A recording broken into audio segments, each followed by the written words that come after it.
Carlos Bailon ngayon sa DZMM. Oras ngayon ay 4 minutes after 9 o'clock in the morning, Friday. Ang aking po hawak ngayon ay opisyal na report mula po sa Department of Justice, Office for Competition. Ang aming pong programa sa telebisyon, mga kapamilya, ay gumawa po ng extensive report tungkol po dito nga sa ating naranasan dati na sobrang taas ng presyo po ng bawang, nagkaroon po ng kakulangan ng supply, pumalo po ng halos 400 piso. If you remember, ang presyo po ng bawang. Okay. Dahil doon, mga kapamilya, nagkaroon po ng investigasyon ang DOJ at mismong ang Senado.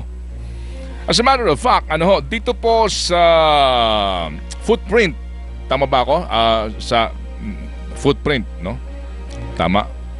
Footprint, footnote. Footprint in the sand yun. Footprint in the sand. Footnote.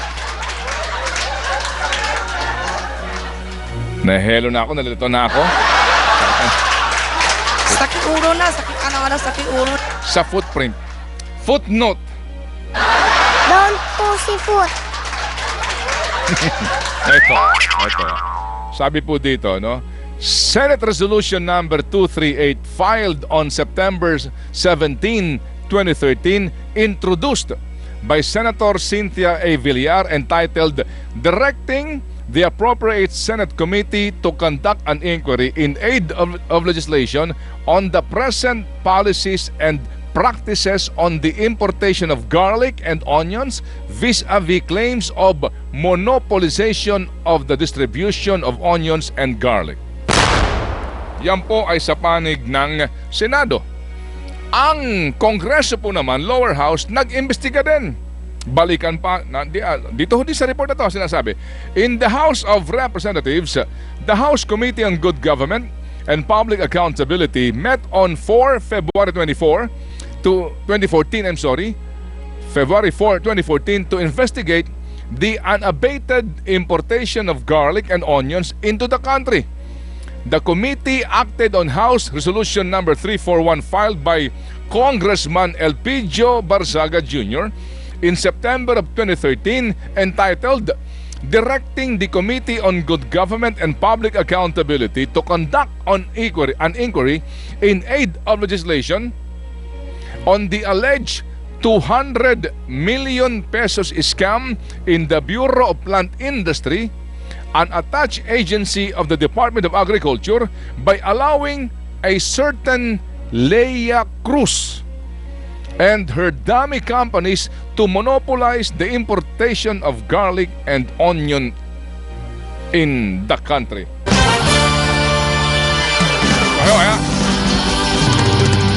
I am just basing all of this sa dokumentong ito. Okay. Now, nabanggit na ho yung pangalan ditong Leia Cruz. So, iho, tawagan mo yung tanggapan ni Miss Leia Cruz, gawa ka ng para makontak siya, bukas ang ating pong programa para sa kanya, baka pwede mong tawagan yung mga pangkat. Yung pangkat. Ha? May pangkat sila dyan, Okay, anyway, sige po. Ngayon mga kaibigan, bago pong ating panayam, balikan natin ang balita.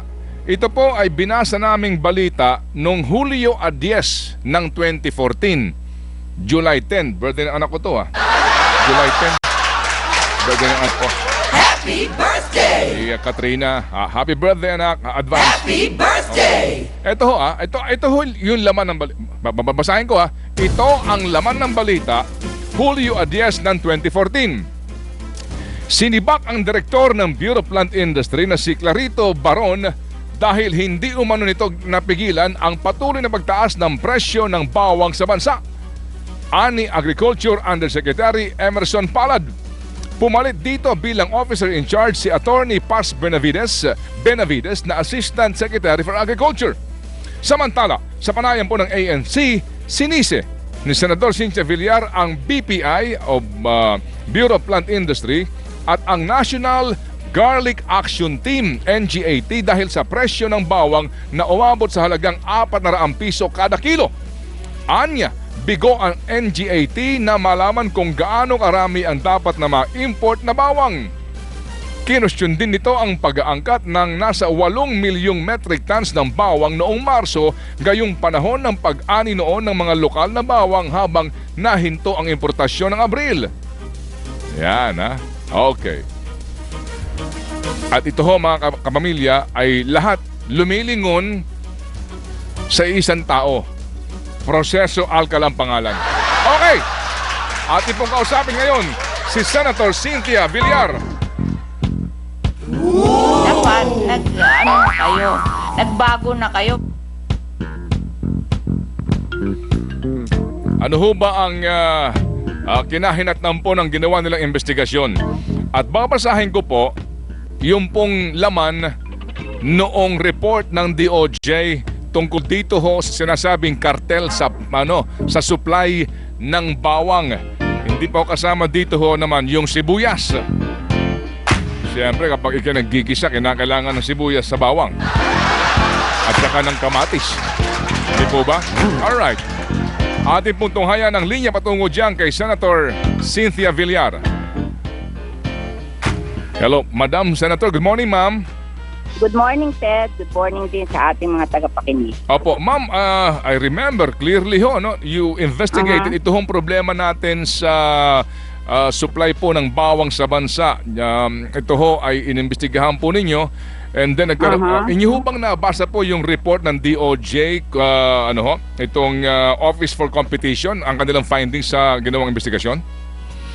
Kailan po ngayon? Hindi ma'am, hindi po. Ito ho yung yung di ba ho, you investigated po sa Senado? Yes, okay. yes. After that, ma'am, nagkaroon na ho ng investigasyon mismo pati ang DOJ. So they already, they came up with their report. Ano ho ang muna ang inyo pong napatunayan, ma'am, sa inyo pong pagdinig?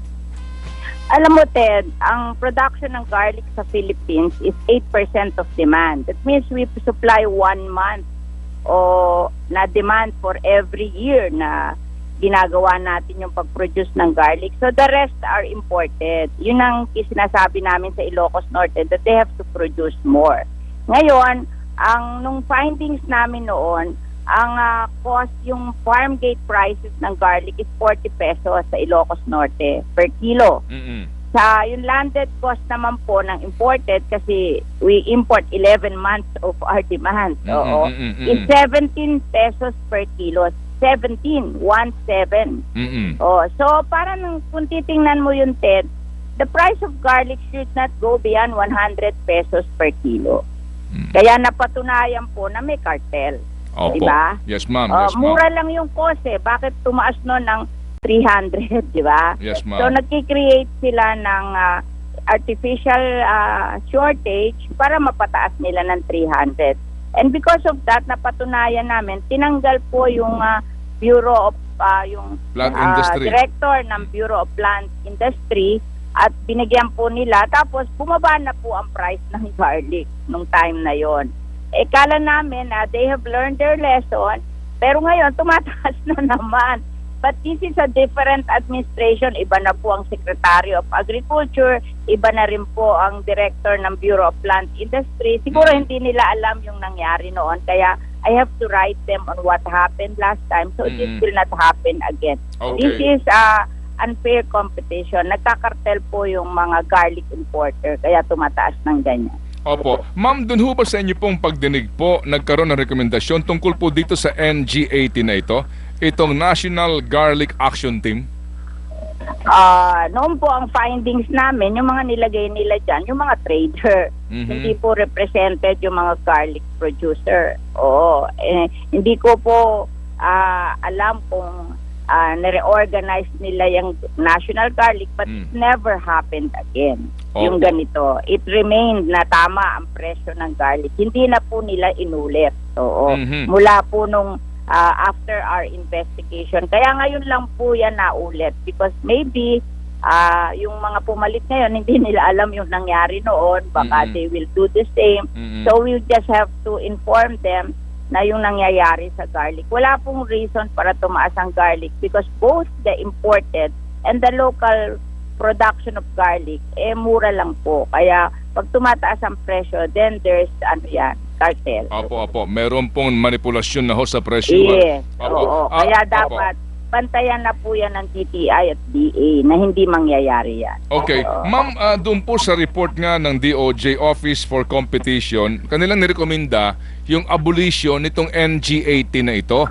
Ma'am, siguro ho, ma'am, ano ho? Hindi po kami binigyan ng copy niya. Baka pinadala po nila sa Department of Agriculture. Kaya hindi na po namin alam. Basta ang alam ko mula ng investigation namin hanggang ngayon, hindi na po umulit yan. Okay. Sige po, ma'am. So siguro, ma'am, ano, maganda rin if I may respectfully suggest, no, that you for you to be refreshed sa issue, makakuha kayo ng kopya kasi I'm sure bukas makalawa. I will file a resolution also to see what they have done there permanently. Kasi I thought that they solved it because it never happened again. But I will see to it na malalaman ko po yan kung ano ang ginawa nila para ma-prevent yan. Wala po talagang reason na tumaas ang presyo ng garlic. Both the production cost po sa ating mga garlic producing and both the imported, mura lang po. Pag tumaas ng ganyan, it's beyond reason, meron pong unfair competition. Okay. So, ma'am, sa inyo pong pagdinig nga, ano ba ang problema ho natin? Because we are an agricultural country and, you know, ironically, bakit hindi ho tayo makapag-produce ng sapat na supply po ng bawang sa ating pangangailangan? Minsan kasi po, nadi-discourage yung farmer kasi pag sila ay nagpo-produce. Kaya po kami noon nag-investiga, parang 1 month in a year, mag-harvest sila. Ang ha-harvestin lang naman nila for the month. Sasabayan pa ng importation, yun naman ang sinasabi ko. Parang pagbigyan yung local farmer na maipagbili yung mga produce nila bago mag-import. Sinasabayan po nila para permanently i-discourage nila yung production of garlic. Para nang sa ganon, kanila na 100%, mas madali nilang i-manipulate.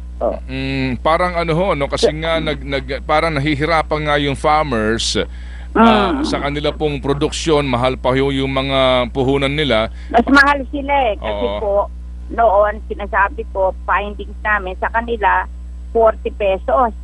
Pero dito sa imported, 17. So talo na agad sila. So pag sinabayan sila ng importation, matatalo talaga sila. Yun naman ang problema natin sa lahat ng crops natin. We are not competitive. Kaya nga ngayon nagtatayo po ako ng mga farm schools all over the Philippines para turuan yung mga farmers how to do it well para sila maging competitive. Kasi po, pag competitive ang presyo natin, then wala po tayong problema sa smuggling or yung ganyang kartel.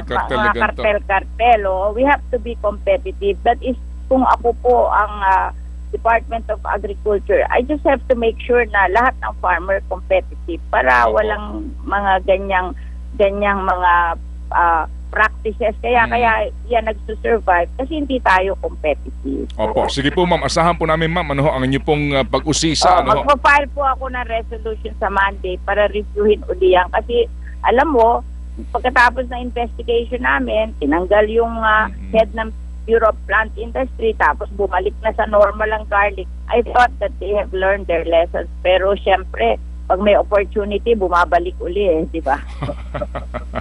Opo. Madam Cynthia, Ma'am Senator, ma'am, thank you for your time po. Thank you, ma'am. Thank you. Salamat po. Salamat. Thank you. Medyo misnomer na na tinanggal Opo. Hindi po tinanggal si Clarito Baron. Pinromote ni Proceso Alcala. Nasa liman po tayo. Inassign sa Office of the Secretary. Ating pupuntahan si Yusek Ariel Kayanan, ang Undersecretary for Operations po ng Department of Agriculture ngayon pong Friday morning. Yusek Kayanan, magandang umaga po. Magandang umaga po, Sir Ted Filon. Magandang umaga po. Ilan taon na ho kayo dyan sa DA, sir? Bali po 2012 nung po ako'y mahal talaga sa DA hanggang ngayon sa kasalukuyan po. So kumbaga po 2012, nung po nangyari yung sobrang presyo ho nung sobrang taas ng presyo ng bawang, andyan na po kayo? Ako po yung Executive Director ng National Agriculture and Fishery Council po nung time na yun po. Are you familiar po with the findings of the DOJ Office for Competition? Meron po tayong mga nalalaman or alam dun sa findings po. Ito ho ba ay nabasa nyo? Bilang na executive director ng konseho ay nakita at nabasa ko rin po yung mga ibang mga findings. Bagamat hindi po detalye sa disimulado po. Opo. Alam niyo ho ba ang ibig sabihin ng NGAT, Yusek? Opo, ito po ay ang National Garlic Action Team. Opo, ito ho ba ay existing hanggang ngayon? Ang pagkakaintindi ko po nung pagkatapos po ng rekomendasyon po ng DOJ na ito po ay abolish, ang naging pong maging resolba po doon dahil ito po ay creation po ng mga organisasyon na tinugunan ng nakaraang administrasyon, ay sila na po mismo ang nag-abolish po sa kanilang sarili. Yun po ang pagkakaalam ko. Hindi ko lang po ako updated ngayon. Hindi na po nag-exist yung National Garlic Action. Opo. Yun po ang pagkakaakala po ninyo. Yes po. Opo. Yusek, by the way po, kayo ho ay na-appoint sa DA. I hope you don't mind me asking. Sorry po, para lang ho maliwanag. 2012, paano ho kayo napadpad po ng DA? Kayo ba ho ay, sino ho ang paano kayo na-appoint ni Ginoong Aquino? Nung pong time po yun, yung pong konseho po kasi nagkakaproblema po yung sa konsultasyon at saka sa ng livestock and everything. So, nakausap po tayo ng ating Pangulo noon na tumulong para maipunambalik yung pakikipag-dialogue at pakikipagtalastasan. Na ngayon naman po hanggang ngayon buo po yung konseho po natin. Opo. Kinuha po kayo ni Proceso Alcala? Hindi po. Ang mahal na Pangulo pong Aquino ang nagano po sa akin na nag-appoint po noon. Si Pangulong Aquino? Yes po, diretso po galing po sa Presidente. Opo. Asa po ngayon si Clarito Baron? Si Director Baron po ay nakalodge po sa office po ng secretary sa akin po ngayon sa undersecretary. Magmula po nung umupo si Secretary Piñon, hindi po naibalik sa BPI. Asan po siya ngayon? Na-member lang po siya ngayon dito sa opisina at kinukonsulta po sa mga bagay na dahil po sesot po si Director Baron. So, nakaladge lang po siya sa opisina. Meron ho ba siyang kasong kinakaharap? Sa akin pong pagkakaalam, hindi po ako private, hindi ko po alam kung meron po siyang kasong kinakaharap, sir. Opo, kasi po, ang DOJ po ay naatasan dati ho na magsampa ng kaukulang demanda sa mga taong responsable po dito sa price manipulation na nangyari po sa presyo po ng bawang, sir. Opo. Alright. Opo. Okay, so, Yusek, ngayon po ang Bureau of Plant Industry nagbibigay pa rin po ng permit para po sa importasyon po ng bawang at ito hong basically po meron na ho lamang talagang dapat na ibinibigay lamang po ang BPI. Ito po yung kung tawagin po ay sanitary and phytosanitary import clearance, di ho ba? So ngayon, so ngayon po ba ang BPI ho ba nagbibigay pa ho ng permiso sa importasyon po ng bawang? Katulad po ng sinabi po ng ating mahal na senadora kanina, ang BPI po ay nagbibigay po ng SPSIC or Sanitary Import Clearance sa mga importer po na legal at saka po tinatawag nating lehitimo po. Opo. So meaning tuloy-tuloy po ang pagbibigay ng import permit? Opo. Sapagkat po yung ating pong production po ng bawang sa kasalukuyan natin pong dinatnan 8% lang po ng ating total consumption na isang buwan lamang po. Opo, klaro ho talaga yung deficit natin sa supply po ng bawang. Okay, so sir, kayo po kasi kahapon nakapanayam po ng amin pong reporter at binabanggit nyo na wala naman pong hoarding kaninyo sa inyo po sa panayam po sa inyo. Paano ho kayo nakakasiguro doon sa dami sa dami ho ng binigyan ng import permits? Are you able to monitor itong dami ng pasok ng bawang at sinong tao at grupo nagpasok nito? Opo. Actually po, binigay ko rin po sa mga ating mamamahayag yung data with all transparency na sa total po na naaprobahan nating 1,143 permits po, ang nagamit lamang po ay 272. At sa in-expect po natin as of this time na mga around 57,150 metric ton na dapat dumating po, ang dumating lamang po ay 12,440. So para po mapagtibay natin yon, nag-inisyatibo na po tayong ikutan lahat po ng mga warehouse na possible po na pwedeng paglagakan at tinignan po natin mabuti. Opo. yung po yung on record na dumating. Tama? Yes, sir. Yes, sir. Opo, kasi po on record dumating, no? So we may also say na minsan po kasi may mga wala sa record na dumating, and that is called smuggled, ano ho? Ibang usapan po naman 'yon. Okay. So sinasabi ho ninyo, pinuntahan po ninyo yung mga warehouse na posibleng paglagakan po, no, ng mga stock ho ng bawang.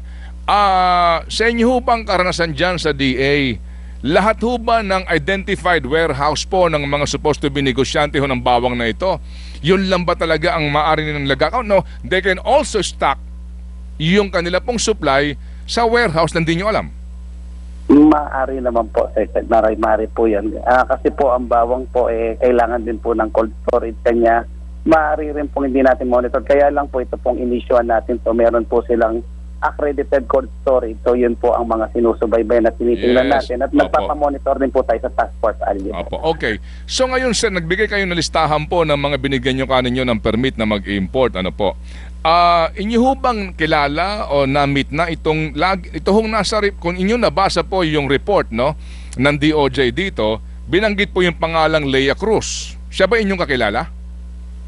Hindi po, sir. You have never met her? Hindi pa po. Opo. Alam niyo ho yung report ng Competition Commission tungkol sa kanya? Meron pong mga report po yata ako sa kanya, sir. Hindi po. Either alam niyo ho ba o hindi? Ang pagkakaintindi ko po ay humarap po siya sa Kongreso noon, nagkaroon ng congressional inquiry. So, pero po yung detalye po kung anong naging final result po sa kanya, hindi pa po nakakarating sa ating lamis. Pero kung inyo pong nabasa mismo ang DOJ Office of Competition Report, kung inyo hong nabasa, dapat alam nyo na ho kung paano po yung modus na sinasabi dito. Hello po, sir. Kung inyo pong nabasa po, Yusek, no, yung report ngo ng DOJ dito, tungkol nga sa kanilang ginawang masusi, malalim na investigasyon kung bakit po nagkaroon ng price manipulation po sa kartel ng bawang, alam nyo po yung sinasabing involvement ng isang Lea Cruz. Meron nga po sinasabi na nai-involve nga daw po sa what we call mga illegal na activities na po. Ang tanong po namin, doon sa mga pinagbibigyan po ninyo ng mga import permits na ito, meron ho bang mga kooperatiba doon? Paano tayo nakakasiguro na yung pa rin kooperatibang yun nasangkot dito po sa sinasabi po ng DOJ na nagmanipula po ng supply ng bawang, hindi pa rin the same people po ang may hawak po ng permit? Nung kung natatandaan niyo po, Sir Ted, nung pong November po na 22, ang mahal na may nagpa-cancel muna po temporary lahat ng permit para revisahin at tingnan po natin, hindi lamang po yung mga permit na nire-recycle o ginagamit, pati na rin po yung mga nag-a-apply. So, ang tangi po nating naging pamantayan para po malinis po natin, yung mga makakapag-comply dun sa ating mga guidelines and requirement ng BPI po ang gumagawa. So lahat po ng mga illegal or meron pong mga sa decided case or mga blacklisted, dinidilis po natin dun sa intercammer system po natin. Opo. Paano po masisiguro na yung pong mga na-blacklist, no? Yung pong namarkahan, nakasama doon sa kartel, ay hindi po lamang nagbago ng pangalan? Yung pong actually po yung submission at compliance po na requirement ang tinitingnan po ng BPI, tapos po nire-review po nilang masugid po. Paano pong review? Pinupuntahan po bawat address ng mga aplikante po? May parte pong gano'n na magbabalidate po sila dapat. Ang Bureau of Plant Industry po. Opo. Ang BPI ho ba under sa inyo? Yung pong kanyang operational function po. Yes, yung sir. regulatory at policy function po, nasa policy and planning po. Yes, sir. Opo. So, Yusek po, if I may ask, no, paano tayo nakakasiguro po? Kasi mamaya babasahin ko po yung part nga ng report nito ng DOJ, po. Dito po kasi klaro doon sa mga nakalap pong informasyon mismo ng mga nag-imbestiga dito, yung ilang kumpanya isa lang ang address, no? Yung iba ho bogus ang address. So that time po, nung panahon po ni Proseso Alcala, talaga pong klaro, no, itong nangyaring ito na kalokohan.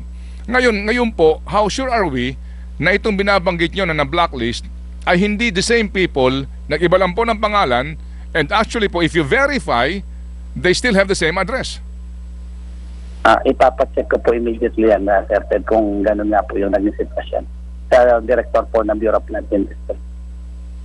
Yung nga po Yes. kasi po alam po naman natin po, yung cartel recycles import permits Yun, it's an old modus It's an old modus, and they have a way to make it work, Yusek.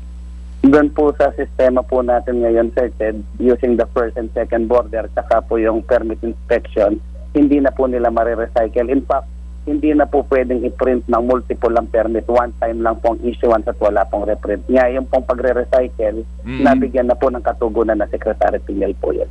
Well, sige nga po. So ngayon, binabanggit po na kaninyo, wala tayong problema. Wala kamong hoarding, wala kamong cartelization. Ano ho ang dahilan po ninyo para sabihin yon? Kasi po, sabi nga po natin, open naman po ang pag-request po ng SPS-IC provided pumapasa po sa lahat ng requirements and conditions. Sa makatid nga po, nakapag-issue nga po tayo ng 1,143. Kaya lang po, ang kanila pong inabil o nagamit, ang iba naman po yung nag-lapse dahil po may duration yan ay 272 lang. Ngayon po, nagpa-check na po tayo kung ano po ang kadahilanan. Yung pong ating source na country ng garlic lang po, dalawa lang po, India at China, but dominated by China. Sa ngayon po, yung production po ng China, dahil siya rin po nagsupply sa buong mundo, ay talaga pong nasa lean pa po, papik po lamang. At inaasahan po natin na sa susunod na isa't kalating buwan, magpipik na po at mararanasan naman po natin na ang kasapatan ng kanilang pwedeng i-export po sa atin.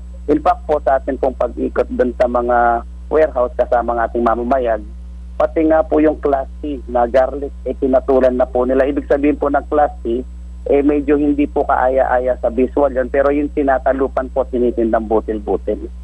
So meron nga po, Sir Teddy, may na isang warehouse, ng stock na lamang po niya ay nasa 3,000 bag na 7.5 kilo bawat bag, at bawat araw ay 1,000 bag po ang kanyang inilalabas. Pinamomonitor po din po natin yan.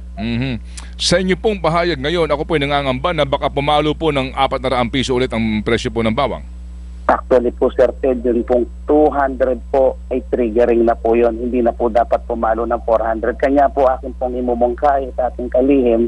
Number one, magkusama po si Senator Villar, ikonsulta po ngayon sa mga trader sa kalagayan pong ito, kasi po ang mga farmers naman po natin ang ayuda para mapataas ang produksyon na hindi po natin titigilan, kung ano ang ating magagawa naman, dahil ito po ay sinasabi nilang isa o isa't kalating buwan po na medyo production problem din po ng China, hindi lang po ng Pilipinas. Opo, well, I monitored the price sa China ngayon, ng presyuhan po ng per metric ton ng bawang. With all due respect, Yusek, kasi alam niyo ang negosyo po ay bawang, no? Opo. Hindi mo na siguro kinakailangan pang maging isang Harvard graduate para maunawaan na alam nila ang peak at lean season. Opo. Hindi ho ba, kumbaga, kung diyan ka na lumaki, diyan ka na yumaman, kabisado mo na yung issue. So meaning, pinaghahandaan mo kung lean, di ba? Pinaghahandaan mo rin kung peak, etc. Ano po? So, sa ating po nakalap ng informasyon nga, itong mga taong ito, kabisado nila ang sitwasyon at hindi sila pahuhuli doon sa kanilang mga sources ng bawang na ito because simply alam nila kung kailan po medyo kakapusin. Ang presyo po ngayon per metric ton, sa China, average po nito nasa $450 to $600 no? Per metric ton. Opo.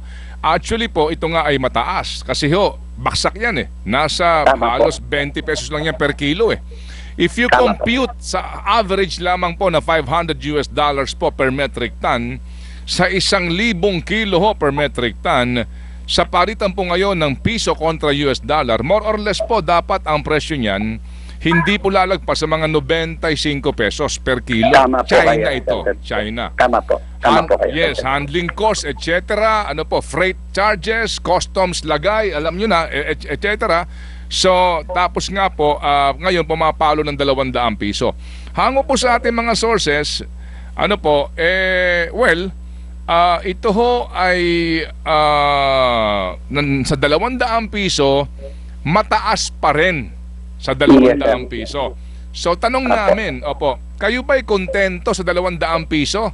Wala ba kayo talaga pong nasisili po dito na anuman pong irregularidad? Yun nga po, sa Lunes po, pag-itingin at pupuntahan ko po personal ang Bureau of Plant Industry at exhaust po natin lahat ng mga action para makita. Dahil nga po, nung mga nakaraang buwan naman po, even December, 150 lang po ang presyo natin. Yun po ikasagsaga ng paggamit po natin ng mga bawang, ang mga hard user natin. Plus hanggang pong nung mga Marso, ito pong recent na past few week, bigla lang pong pumalo sa 160, 170, 180. Ngayon ay nagto-200 po. Opo. Sige po. So, hintayin po namin po ang inyong action ho. But again, just to let you know po, Yusek, na meron pong mga informasyon, na may mga grupo pa rin na nandyan pa rin sila. Yan. Nandyan pa rin po sila. Yan pong informasyon. And I hope, na ngayon po, bago na administrasyon, hindi na po si Alca lang inyong boss. Baka naman po pwede natin pong, malaman po talaga ang punot dulo nito. Yes po. Tapos po bibigyan ko na rin po ng opportunity at FedTech. Inikot na rin po natin at nakita natin ang mga nakalagak po ngayon sa mga warehouse. Nakasama po ng bawang sibuyas po na lokal. Lahat po ng sibuyas po natin lokal. Kasi po magmula po ng December 31, maigpit pong sinabi ng ating kalihim at ng Pangulo na habang nag-harvest po ng sibuyas, stop po tayo ng issuance ng import clearance po ng sibuyas. Opo, sige so, po. wala po tayong ini-issue ngayon na sibuyas. At kung may makakarating po, sigurado smuggled, babantayan po natin at bibigyan ng kaukulang action po yan. Tingnan po natin. Salamat po, Yusek. Thank you po. Salamat po. Maraming salamat din po, Sir Ted. Thank you po, sir. Salamat po, sir. Opo, si Yusek Ariel Kayanan po, ang Undersecretary for Operations po ng DA. Baka kayo malito, hindi po siya si Proseso Alcala. Nasa liman po tayo. Medyo hawig lang yung boses, no? Hawig lang po Oo yung, nga po, yung kanya pong tinig po, tsaka yung kanya pong, with the way he talks. But we appreciate po yung kanyang oras na ibinigay po sa ating programa this morning. Alright, ito.